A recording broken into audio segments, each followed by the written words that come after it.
అప్పులు తడక రాష్ట్రాన్ని పూర్తిగా ఆర్థికంగా ఊబిలో నెట్టేసి గంజాయి సామ్రాజ్యాన్ని స్థాపించి గంజాయి వాడకాన్ని విపరీతంగా పెంచేసి ఎక్కడ చూసినా కూడా నేను పెరంబలూరు నియోజకవర్గం శాసనసభ్యుడిగా ఉండేవాడిని.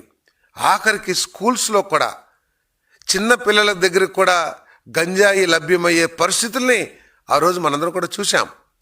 ఏ రాష్ట్రంలోకి వెళ్ళినా కూడా గంజాయి ఎక్కడి నుంచి వచ్చిందంటే ఆంధ్రప్రదేశ్ నుంచి వచ్చింది, రవాణా అయ్యిందని చెప్పి. సో అటువంటి పరిస్థితుల్ని నిర్దాక్షిణ్యంగా తొక్కేస్తూ మరి రాష్ట్రంలో శాంతి భద్రతల్ని మరి కాపాడటానికి, అదేవిధంగా మీరు మహిళల్ని కించపరిచే పదజాలాలు వాడి మహిళా సమాజాన్ని ఎదురు చేస్తున్నారో మనం చూసాం మహానాడులో.